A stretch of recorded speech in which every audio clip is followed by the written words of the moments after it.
The Ridgeline is a controversial vehicle among the truck segment. It's a front drive based unibody pickup that looks like a Honda Pilot. But biases aside, is the Ridgeline really a good truck, or is it too soft for its own good? Let's find out.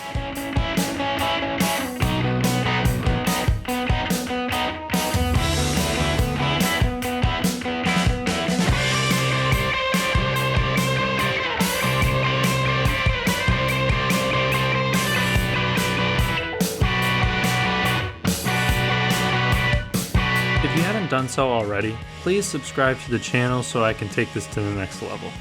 Thank you. Now back to the review. Probably the most polarizing thing about the Ridgeline is the way it looks.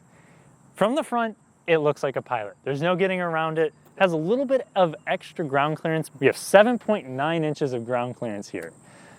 Off-roaders are not going to like it because it also only has 20.1 degrees of approach angle, compared to something like the Tacoma that has 29 in the TRD off-road.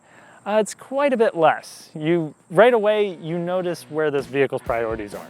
I have the rtl-e trim here, which is the highest trim available if we don't include the murdered out black edition, which is basically a slicker looking rtl-e. The rtl-e gets full LED headlights, and every trim but the base RT gets fog lights. The hood lines are subtle, just a little bit of a bulge here. They didn't try too hard with it. Grills aren't overbearing, fairly simple. Coming around side, we see some body cladding like Subaru Outback, and 18-inch wheels are standard across the board. There's several different variations of 18-inch wheels, but they're all the same size. Moving around the side, since this is the rtl-e, we get a proximity key unlock and lock. Here, it's only gonna unlock the driver's side door. It won't unlock the rear. There's also a proximity on the passenger door. We see this fake line right here. It's not actually a bed segment, it's all one piece. Honda just tried to make it look like a truck for some reason right here. You see pretty traditional truck bed look. Around back is the Ridgeline's party piece. So we're gonna have a pretty shallow bed. Tailgate is not dampened. It is 64 inches long, so just a hair more than 5 feet. It's enough to fit a bike, and you can still shut the tailgate. The nice thing though, with the Ridgeline, is that it opens both ways. So instead of having to reach like this to try to pull shit out of your trunk, you can get in it much easier. You also have a neat little trunk in here that's lockable, so whenever you hit the key, it will actually lock it.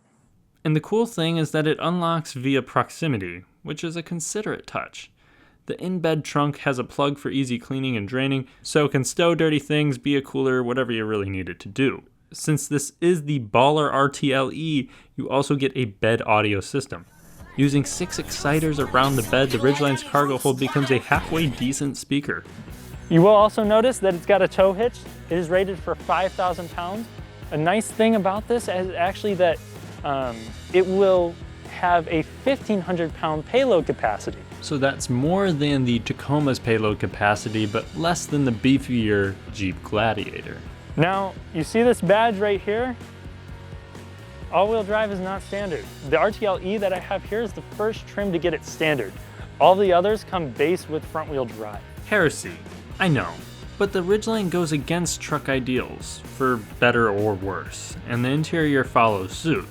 It looks like it was lifted straight out of the Honda Pilot or Passport. In fact, in certain cases, it's nearly impossible to tell the difference. The AC and climate control is super easy to use. I actually like the way that everything kind of feels, clicks, it's satisfying. The gauge cluster is also a crisp design. There's no dial for the speedometer, it's just digital. And on the RT, Sport, and RTL, you don't get Apple CarPlay and Android Auto. You have to step up to the rtl-t and beyond in order to get it.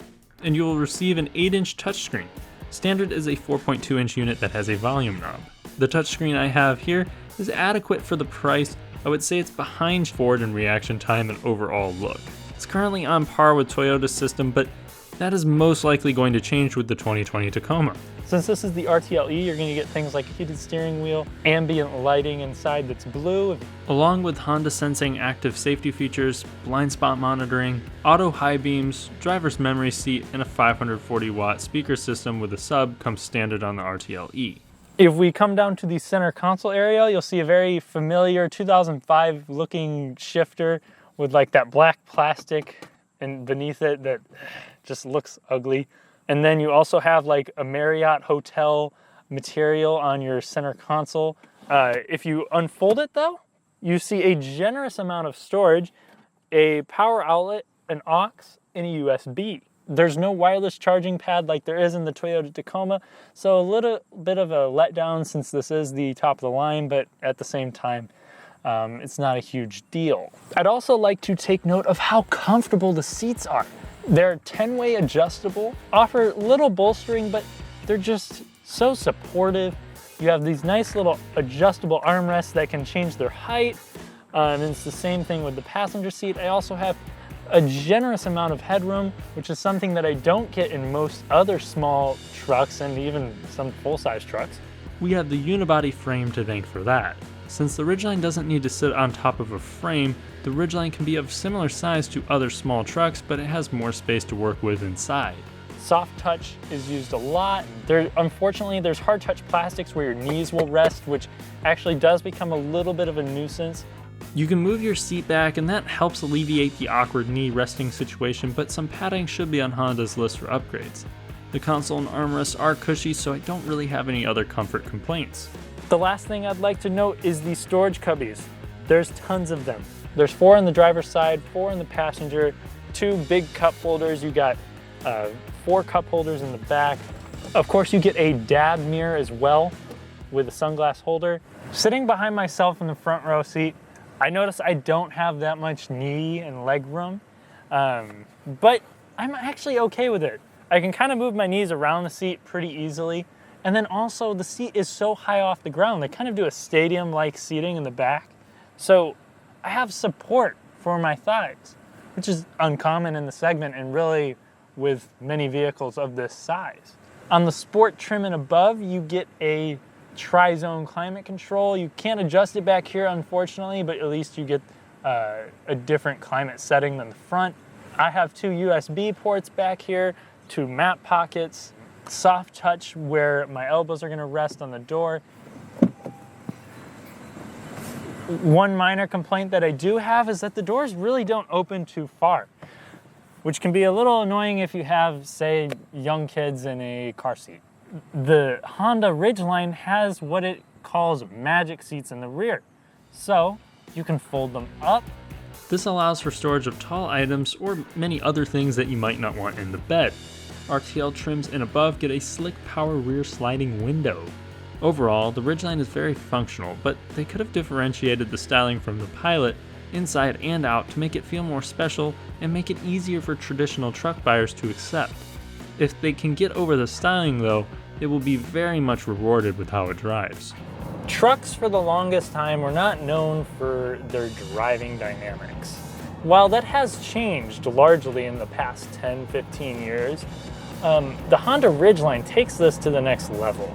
Now, obviously the biggest difference between this and the Chevy Colorado, Ford Ranger, Toyota Tacoma is the unibody construction. And that gives it a world of a better ride. Now, the Chevy Colorado does a great job with its body-on-frame design, but the Ridgeline just handles like a car. It's very rigid, it's smooth, it's not bouncy, it's able to handle most of what the road has to give you with composure. From a comfort standpoint, the Ridgeline handles these bumps well. It rides a little stiff, but I definitely take that over, something that's super softly sprung, lacking all composure. This stays planted pretty much no matter what. It's not the most comfortable ride, but it's definitely at the head of the segment. I can't get over how quiet it is. I took this thing on the highway and it was whisper quiet. All that's coming through is a little bit of wind noise, maybe from the, mirrors or whatnot. But the engine doesn't drone and road noise is kept at bay as well. In twisty corners, the Ridgeline will not put a smile on your face. The steering is numb, and it isn't exactly light on its feet. But it's accurate. It turns in with reassurance. There is still certainly some body roll. It weighs 4,500 pounds. It's high off the ground-ish. But I mean, if you compare this to a Toyota Tacoma, especially a Tacoma TRD off-road, which is very softly sprung, this handles so much better. I really like the Tacoma. I want one, mainly because it looks so cool and it's so reliable, and the reputation and the following at resale. It's also very customizable. You can get it with a manual transmission, shorter bed, longer bed, quad cab, extended cab. This just comes in one package. And so the Tacoma has a leg up there. I like it. This handles better, hands down. I know there's a lot of Toyota bros out there who hate this car with a passion. And I'm telling you, I love Toyotas. This handles better. And most of you expect that. But it's just the difference between the amount better that it handles is insane. I'm going over bumps. It's not wallowing around. I can go around corners, be perfectly fine. I mean, the Tacoma pretty much made my girlfriend nauseous. The 6-speed automatic is very refined. It doesn't bother me much. It doesn't have a manual shift mode. You can set it in low to keep you in pretty much the first 2 gears. And then you can also put it in D4, which just allows it to shift like normal up into 4th gear. So say you're pulling something on the highway and you're going up hills, you can put it in that. I really wish they would just give you a manual mode. But again, Honda held out on giving customers more control. Still, I like the seamless 6-speed auto. It doesn't hunt for gears, and you can tell it was tuned well. Now, the all-wheel drive system is great for most snowy winter roads, and it minimizes wheel slip on dry pavement as well. But it too lacks the ability to control it manually. Something like 70% of power can be sent to the rear wheels in its standard mud mode, which is great, but you can't lock any differentials or engage proper lower range gearing, making it not ideal for serious off-roading. Now the 3.5 liter single overhead cam V6 found in here, I like the engine, but it's not truck-like. And what people like about trucks is low-end torque. And the Tacoma has the same issue. The older Tacoma had a 4-liter V6, and that was a torquey engine. This one, like, you need to get it above 3,000 RPM in order to have power, really, or torque. It makes peak torque at 4,800 RPM and peak power at 6,000. These numbers are way too high. I know Hondas are known for their high revving engines, and I like that, just not in a truck. It's smooth, it gets good gas mileage, and for your day-to-day commutes, it works fine. Now the V6, the 3.5 liter, makes 280 horsepower. What I'm gonna do now is see what kind of 0 to 60 I can get out of it. All right, so we'll brake torque it. No wheel spin.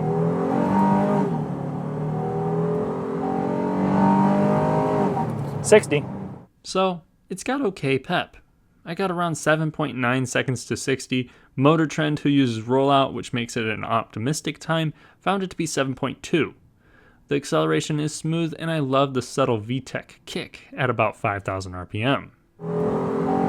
The Ridgeline rtl-e and the Black Edition get active safety tech, which is nice to see in a truck. You're going to get lane keep assist, adaptive cruise control, and forward collision mitigation, along with blind spot monitoring and rear cross traffic alert. I wish that was standard on some of the lower trims, as the rtl-e starts around 42 grand. Overall, I like the Honda Ridgeline. It's a truck that, as most journalists have said, is about all you need. I kind of disagree with that statement though. A big part of why people buy trucks or stuff like that is they want to know that in the case that they wanted to go take it off-road, or in the case that they wanted to go pull 7,000 pounds, they could do it. And this just can't say that. Let's make this clear. I recommend the Honda Ridgeline. It's a truck with some truly thoughtful features. What troubles me is that it had the potential to be hands down the best small truck, but Honda held back. They could have given it another inch or two of ground clearance, but they didn't. They could have given it a different front end than the Pilot, but they didn't. There's no locking differentials, no low-range four-wheel drive. The transmission doesn't have an actual tow-haul mode or even manual gear selection. Plus, the engine lacks low-end torque, so you have to rev it to get most of its power. And there isn't any different bed or cab configurations. These things would have made the Ridgeline better received by truck people, and potentially could have given it more sales. And they could have done most of these things without sacrificing what makes the Ridgeline so great. I know having the Ridgeline stray away from the Pilot more would cost Honda more than they are willing to pay, but this thing almost pleases everyone. It gets good gas mileage, rides better than any small truck that I've driven, has ample space inside, neat storage options, and it has a sturdy payload capacity as well. So, here are my final thoughts. If you want a small truck that can go anywhere and do anything, the Ridgeline just can't quite fit the bill. If you are debating a truck but want something that is easy to live with, then I couldn't think of a better, more functional companion than the Honda Ridgeline. Thanks for watching. If you enjoyed the video, then be sure to subscribe, and I'll see you in the next one. Huge shout out to Royal on the East Side for providing the Ridgeline for this review. Royal on the East Side is a dealership in Bloomington, Indiana. The sales staff are honest and knowledgeable about their product. If you're in the market for a new or used vehicle, you should check them out.